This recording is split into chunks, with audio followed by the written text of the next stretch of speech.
videotape, we're going over a final review for integrated algebra. This is the first part of the final review.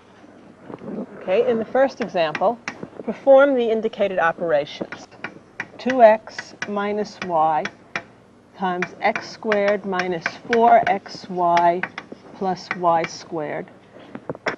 Subtract 3xy times 2y minus 3x.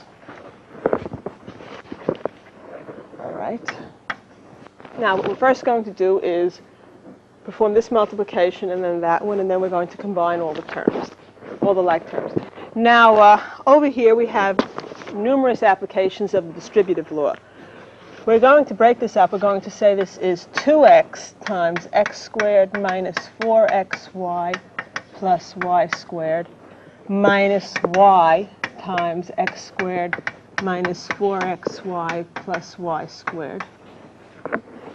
I'll just leave this alone for the time being, minus 3xy times 2y minus 3x. So at least now each parenthesis is preceded by just one term, which I'm going to distribute through the parentheses. Here we said this is like a plus b times c. I made it a times c plus b times c. So that we broke this up, and now we have each parenthesis preceded by one term, which we're going to distribute through the parentheses. So here it'll be 2x times x squared, which is 2x cubed.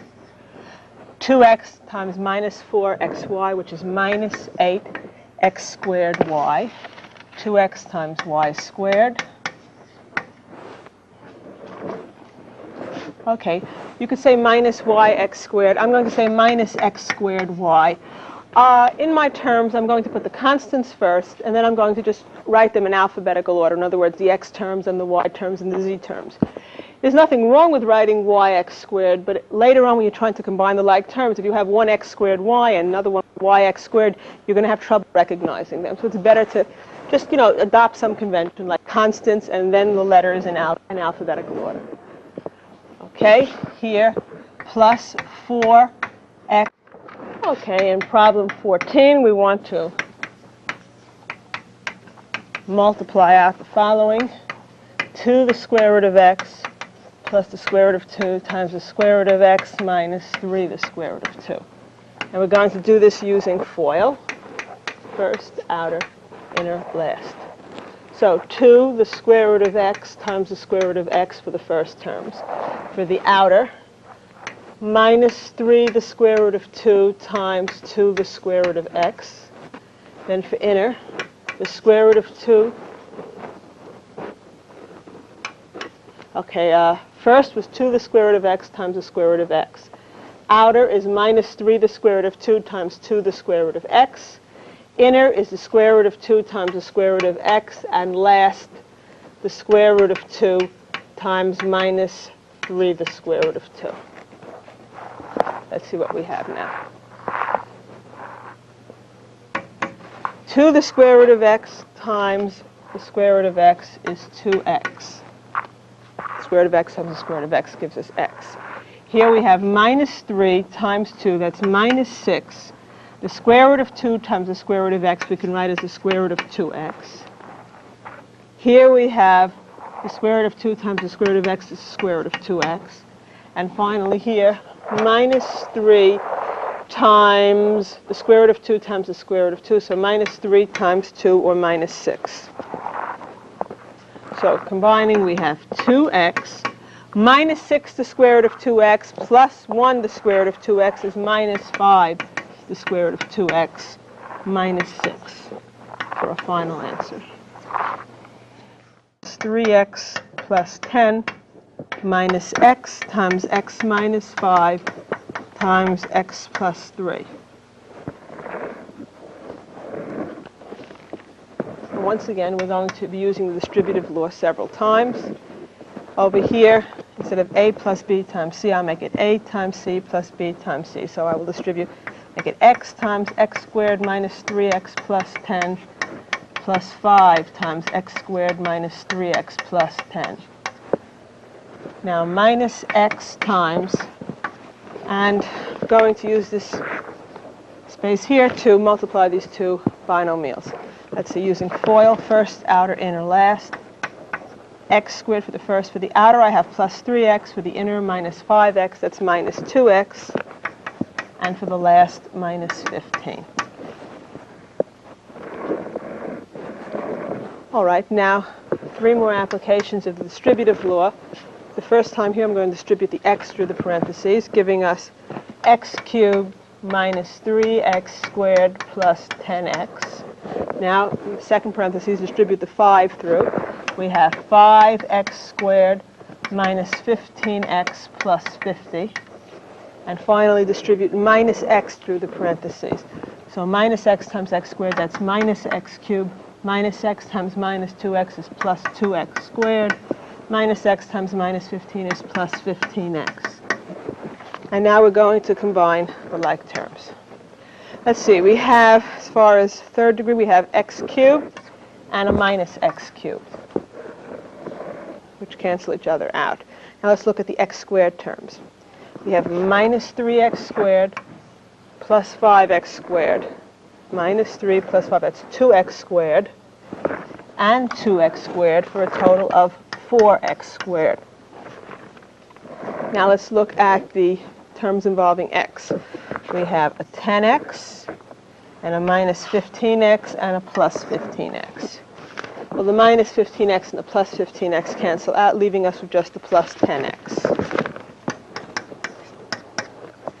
And then finally, the only term not accounted for is this constant over here, plus 50. So the final answer in this problem is 4x squared plus 10x plus 50.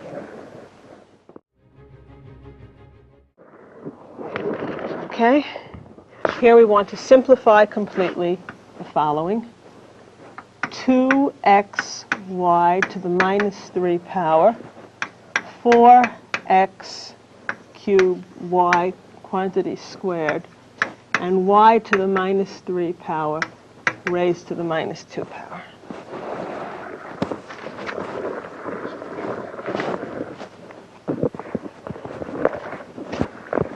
So this is to be simplified.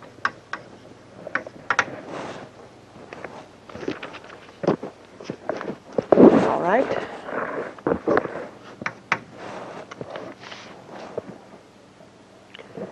Well, we have a product raised to a power. We can take each factor and raise it to the power. So we can say this is 2 to the minus 3, x to the minus 3, y to the minus 3.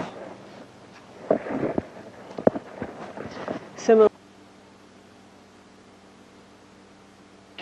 factor to the power. 2 to the second power, and y to the second power. Okay? Minus 2. The involving power to a power I left for the next line.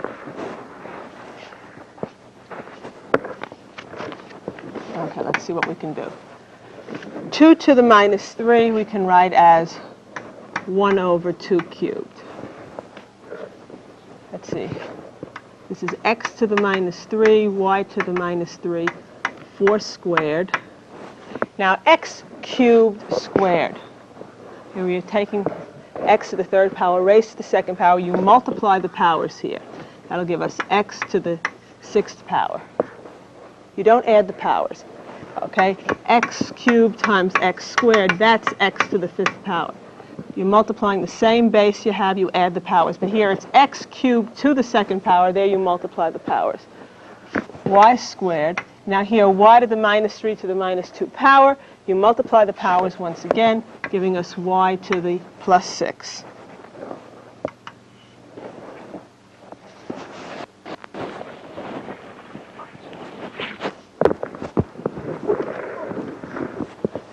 Okay, now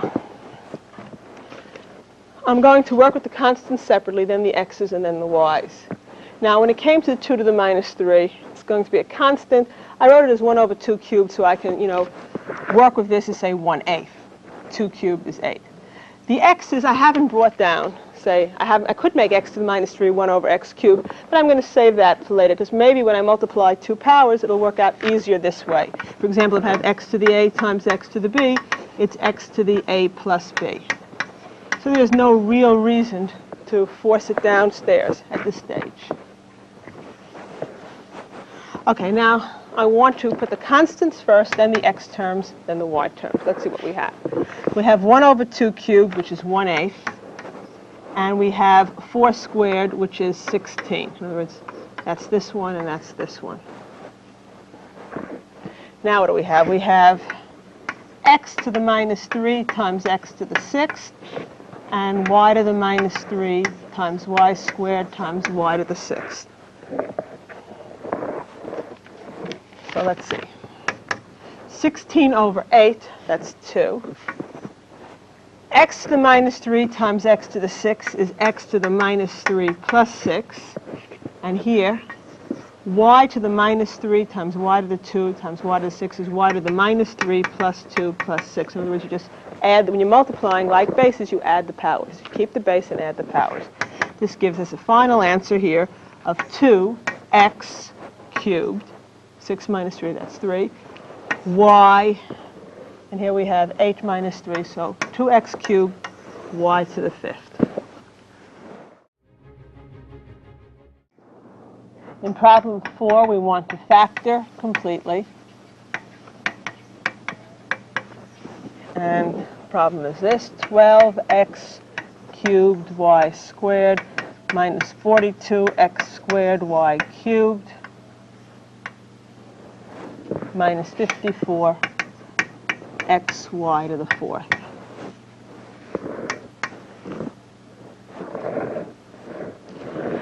All right, and any factoring problem, the first thing to look for is a common factor that we could pull out from all the terms. And we look for the greatest common factor. Let's first look at the constants. We have 12, 42, and 54. We're looking for the largest number, which is a factor of each of these. And you can factor each one into its prime factors if you find that convenient, and use that to help you. Okay? It turns out that 6 is the best you can do. If you take out a 6, you're left with a 2 here for the 12, a 7 here, and a 9 here. And that's the greatest common factor of the constants.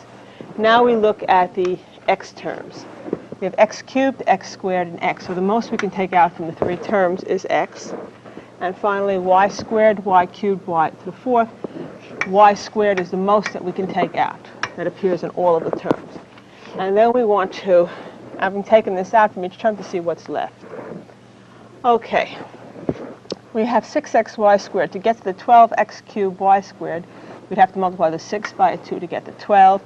X by x squared to get the x cubed, and we already have the y squared. So this gives us the 12x cubed y squared.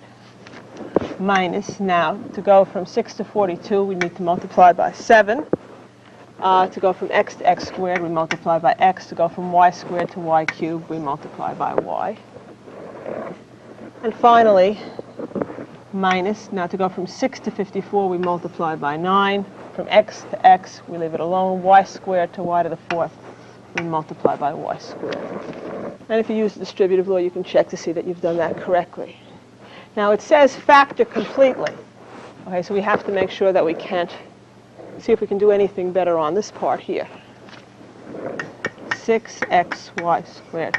Now here we have a trinomial, and we're going to see if we can't possibly write it as the product of 2 binomials. We do notice, of course, there is no common factor in these terms. If there was, we would have taken it out earlier. Okay, but you should always check, because perhaps you'll say, for example, took out a 3xy squared and there's an extra factor of 2 in here. So check, but we see there's nothing really left. Okay, now, if we're going to get 2x, remember we're going to do this, we can check this factorization by FOIL. So the first terms have to give us 2x squared. So it has to be a 2x and an x. We could have a 9 and a 1, or a 3 and a 3 to get 9. And you can make yourself a little chart, considering the various ways. You could have 9 and 1, 3 and 3, and then we should reverse them, because the 9 could be here and the 1 there, or the 1 there and the 9 there.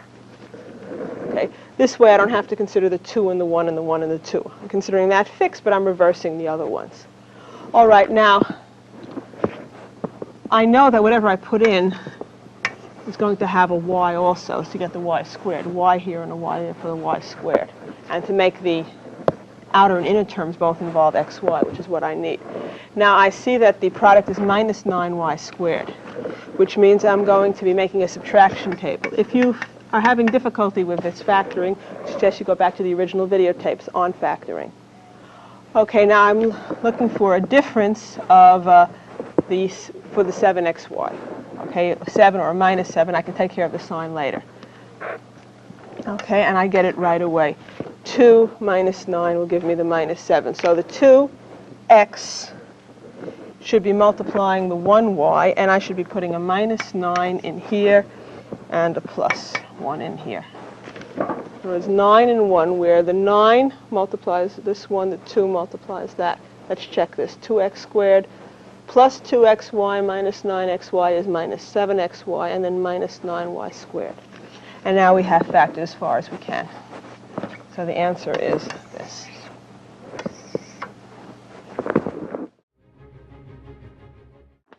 Okay, in the next problem,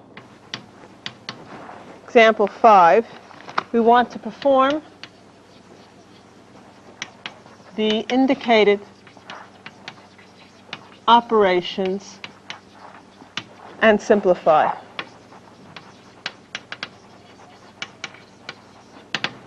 And we have x squared minus 9 over x squared plus 3x divided by x squared minus 6x plus 9 over x squared minus 4x plus 3. Well, the first thing I'm going to do is to change this to a multiplication problem. We're going to multiply by the reciprocal here, invert and multiply. So x squared minus 9 over x squared plus 3x times x squared minus 4x plus 3 over x squared minus 6x plus 9. All right, now what we're going to do is to try to factor each numerator and denominator completely and cancel factors that the numerator and denominator have in common. Now we're talking about canceling factors.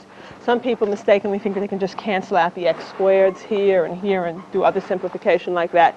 X squared is a term here and a term here. Okay, we first have to factor. Write them in terms of, instead of having, say, x squared minus 9, write this as a product of two factors and then cancel the factors that we have in common, numerator and denominator. So, let's see what we have. X squared minus 9. There's no common factor to pull out, but we recognize this is a difference of two squares, and it factors into x plus 3 times x minus 3. And this can be checked by FOIL. X squared minus 3x plus 3x, that's 0x minus 9. In the denominator here, we do have a common factor, namely the x, which can be pulled out, leaving us with x plus 3. Okay, here we have two trinomials, and we're going to try to write each one as a product of two binomials. Over here, we're looking for two numbers which multiply to plus 3 and add to minus 4, and they are minus 3 and minus 1. Let's check that. X squared minus x minus 3x, that's minus 4x plus 3. And here we're looking for two numbers which multiply to plus 9 and add to minus 6, and they are minus 3 and minus 3. Checking, we have x squared minus 6x plus 9. All right, now we can look for factors in common. We see x plus 3 is a factor in common numerator and denominator, and we can cancel the x plus 3's. In a sense, we're dividing top and bottom by x plus 3. So what's left is a 1. X minus 3 is a factor here and there. You can cancel any factor from any numerator with any factor from any denominator, not just the one that's right underneath it. Also x minus 3 here and here. And that leaves us with x minus 1 on top. All the others are now 1s over x. And that's as far as we can go. We do not cancel the x's. X is a term upstairs, not a factor. In problem 6, we want to perform the indicated operations.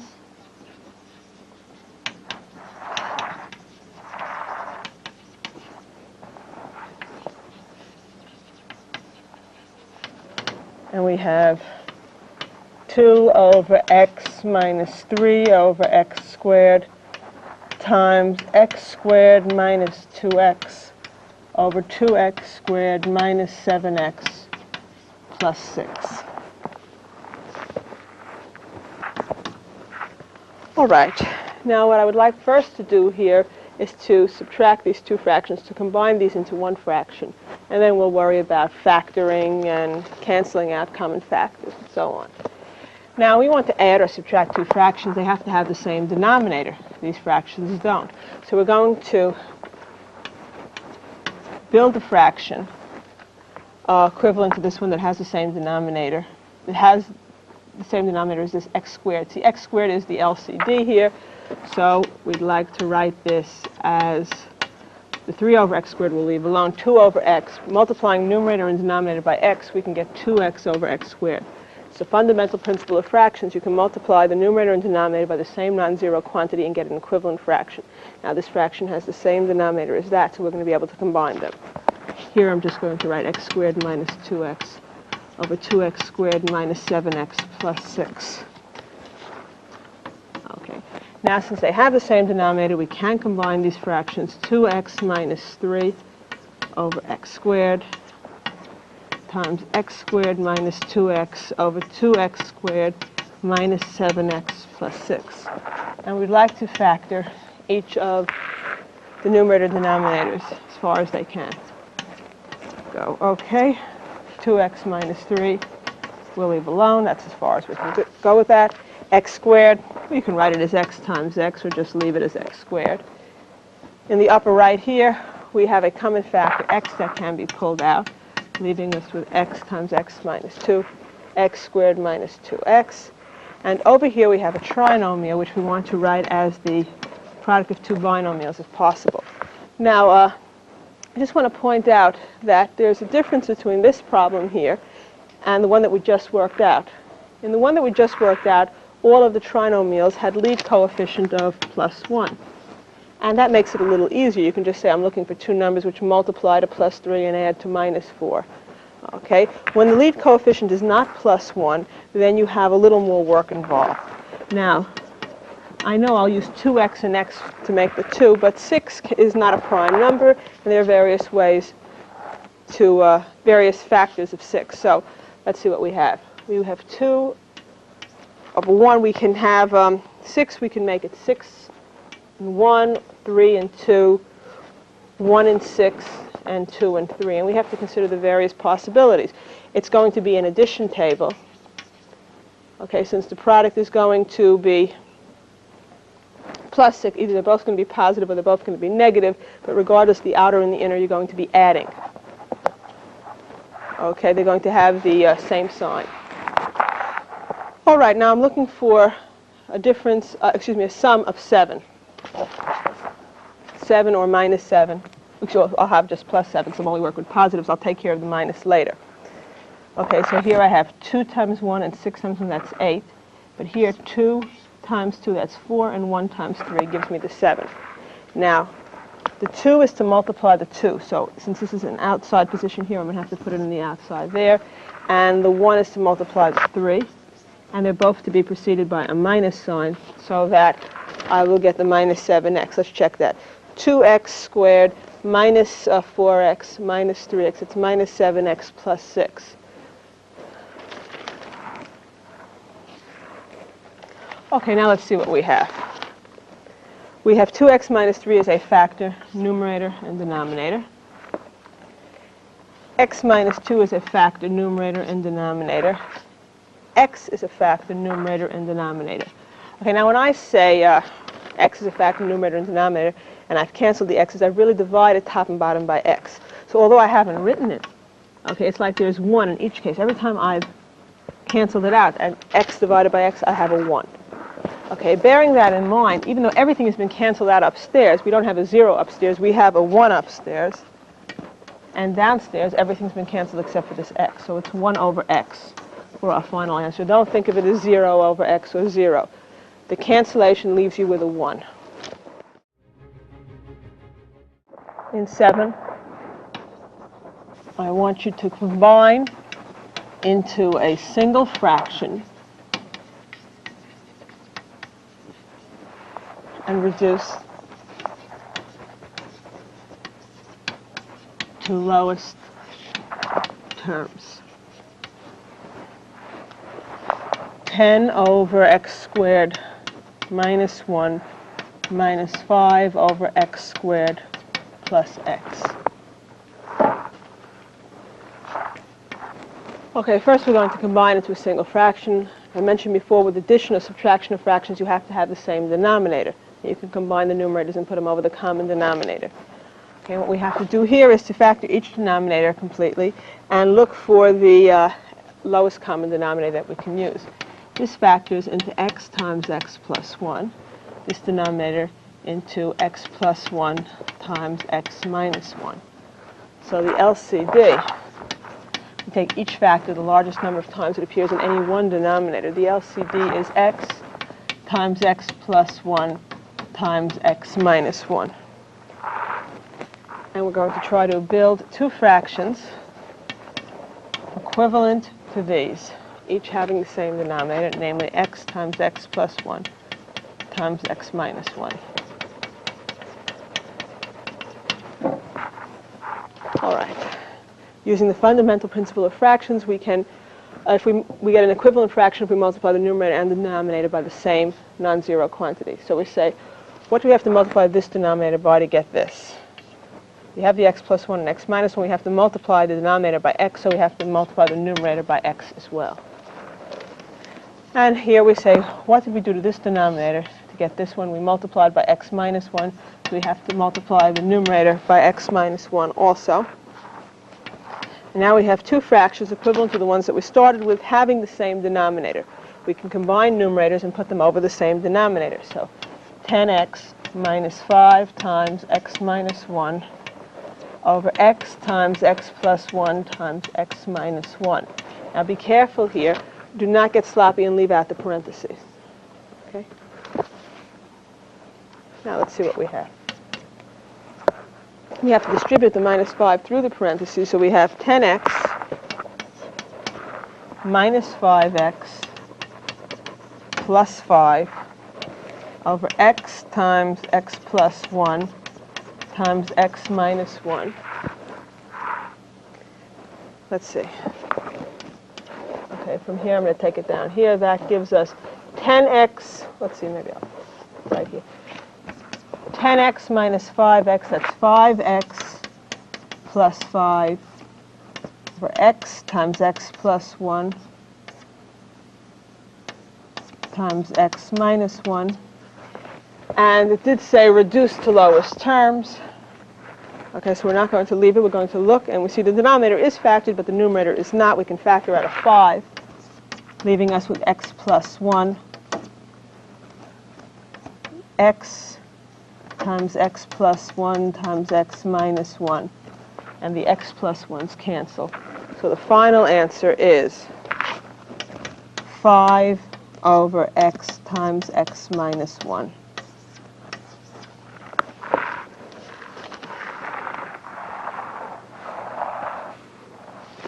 You can leave it either in that form or you can multiply out the denominator. Okay, in problem 8, the same as problem 7, we want to combine into a single fraction and reduce to lowest terms.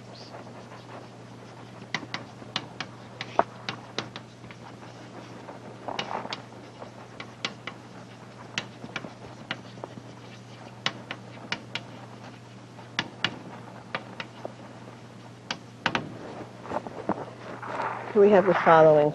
1 over x minus 3. Take away 2 over 3x plus 9 minus 4 over x squared minus 9.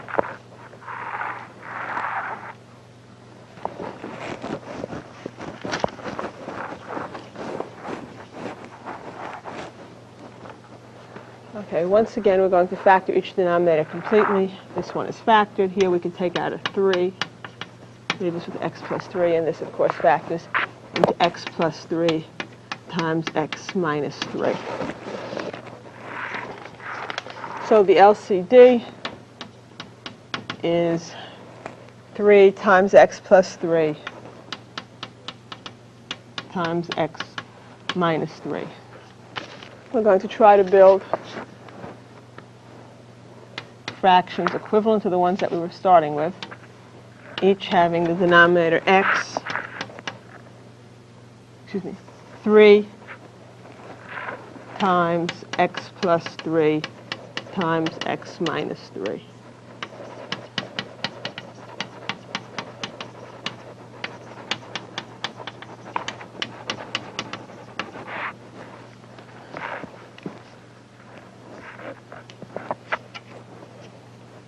Just move this drop over here. So minus .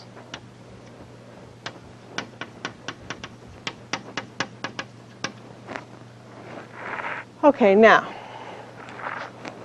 each case we can ask ourselves what we multiply the denominator by and multiply the numerator by the same quantity. Okay, to go from this denominator to this, we have to multiply by 3 times x plus 3, so we have to multiply the numerator by that as well. Okay, here we had to multiply the denominator by x minus 3, so we have to multiply the numerator by that also. And finally, to go from this denominator to this one, we'd have to multiply by 3, so we'd have to multiply the numerator by that amount also. Now, all of these fractions have the same denominator, so we can combine numerators and put them over the common denominator. The common denominator is, of course, 3 times x plus 3 times x minus 3.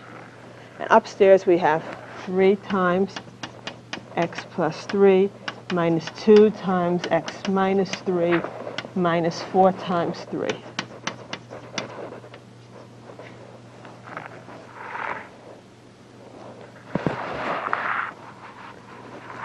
Okay. Let's distribute the 3 through the parentheses and the minus 2 through those parentheses.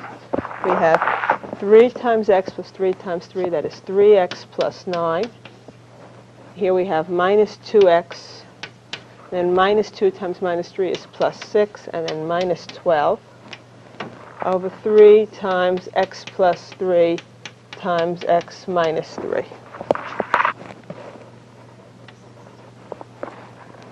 Now let's combine the like terms. We have 3x and a minus 2x. That gives us just plus 1x. 9 and 6, 15 minus 12. 15 minus 12 gives us plus 3. So x plus 3 over 3 times x plus 3 times x minus 3. X plus 3 is a factor top and bottom. We can cancel that. It, of course, leaves a 1. You divide top and bottom by x plus 3. And the final answer is, therefore, 1 over 3 times x minus 3.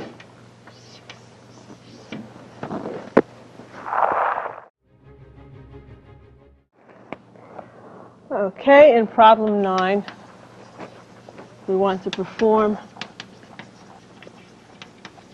the indicated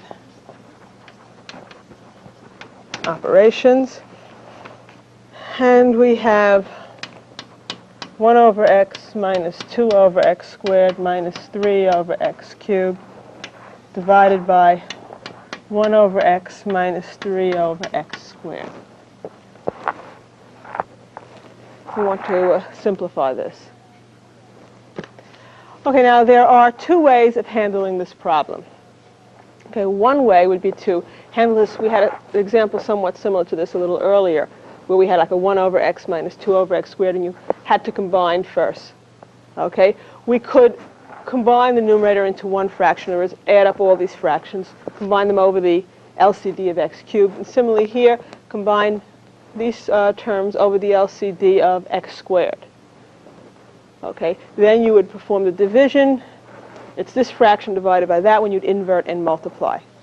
Okay, and you could work it out that way. Another way of handling a complex fraction like this, that is a fraction where there are fractions themselves in the numerator or the denominator, is to say it is always legitimate to multiply any fraction by 1. You can always multiply any number by 1.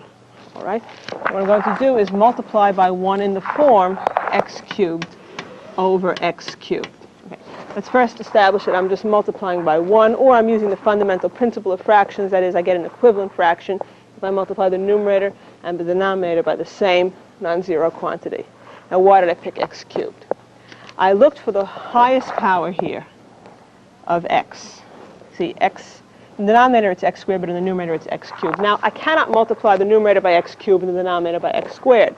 To get an equivalent fraction, whatever you do to the top, you've got to do to the bottom as well.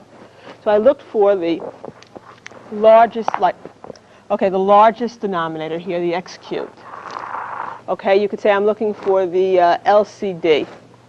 But of all denominators present, top and bottom, I'm coming up with the LCD of x, x squared, x cubed, x and x squared, and that's x cubed. Multiplying top and bottom by x cubed. Now this has been chosen because it will clear fractions for us. The fractions that are present in the numerator and the denominator. Now this multiplication means every term gets multiplied by the x cubed. Right? You distribute it through the numerator. So we have 1 over x times x cubed minus 2 over x squared times x cubed minus 3 over x cubed times x cubed. And downstairs, 1 over x times x cubed minus 3 over x squared times x cubed. Okay, so I am multiplying each term by x cubed. Now, in a sense, it's really x cubed over 1 in each case. And now let's look what happens to the problem. X cubed over x, the x cancels. Well, you can divide numerator and denominator by x, and you're just left with x squared up there. Minus 2x, x squared goes into x cubed, x times. Minus 3, because the x cubes cancel. Downstairs here, x into x cubed goes x squared. And here, x squared into x cubed goes x times, so it's minus 3x.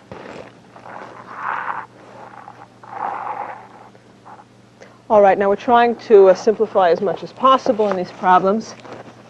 And now at least it's not a complex fraction. We have cleared the fractions that were in the numerator and in the denominator. We still would like to see if there are any common factors that we could cancel here.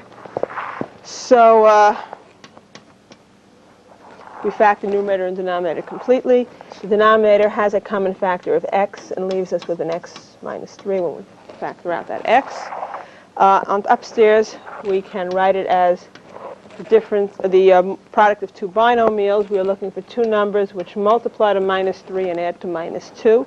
And they are minus 3 and plus 1, giving us x squared plus 1x minus 3x. That's minus 2x minus 3. The x minus 3 is now cancelled. And our final answer is x plus 1 over x. And of course, you cannot cancel the x's. And that's as far as we can go. In problem 10, we want to use long division to find the quotient.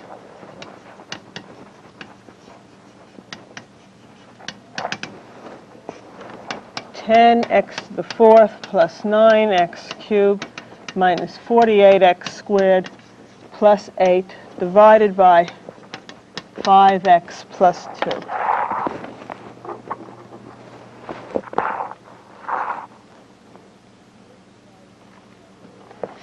This divided by that is 5x plus 2 into 10x to the 4th plus 9x cubed minus 48x squared. Now, the way to handle this is to make sure the terms are in descending order. We have the 4th degree, the 3rd degree, and so on. And to leave a spot for every term. Okay, so this is 4th degree, 3rd degree, 2nd degree. Here we have the constant term. I want to leave a spot, even though there was no 1st degree term, no x term. So I'll write 0x just as a placeholder. It helps us to align the terms when we're performing the division. Okay, we start off by saying, how many times does 5x go into 10x to the 4th? Okay, it goes 2x cubed times. And then you say, well, 2x cubed times 5x would be 10x to the 4th. But you also have to say 2x cubed times 2 is 4x cubed. Then we subtract and bring down the next term. When we subtract, you know, we change the signs and we add. So the plus 10 becomes a minus 10x to the 4th. This becomes a minus. When we add, this goes 9x cubed minus 4x cubed gives us 5x cubed. Now bring down the next term, minus 48x squared. And we say, how many times does 5x go into 5x cubed? And the answer is, it goes x squared times. Because 5x times x squared is 5x cubed. Now, x squared times 2 gives you 2x squared. And we're going to subtract, that is, we change the signs and add. So the x cubes cancel out, and we have minus 50x squared plus 0x. How many times does 5x squared go into minus 50x squared? It goes minus 10x times. Minus 10x times 5x is minus 50x squared. Minus 10x times 2 is minus 20x. We subtract, we change the signs, and we add. The x squareds go, leaves us with 20x plus 8. How many times does 5x go into 20x? It goes 4 times. 4 times the 5x gives us 20x. 4 times the 2 gives us 8. And when we subtract, change the signs and add, we get 0. So that the answer is 2x cubed plus x squared minus 10x plus 4.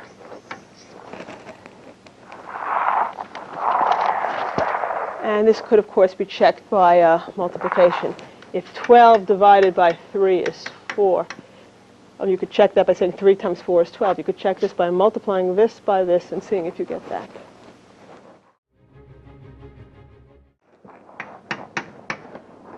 We want to simplify the following. 2x, the square root of 27xy squared minus the square root of 12 x cubed y squared. Okay, we're going to assume that all variables in this problem are non-negative. Okay, now the idea here is, well, we know if we had, say, two terms, one involving, say, the square root of x, the other one involving the square root of x, you can combine like terms. It's hard to, well, here it's hard to see if you have like terms until you put the problem into simplest radical form. So we want to, in each case,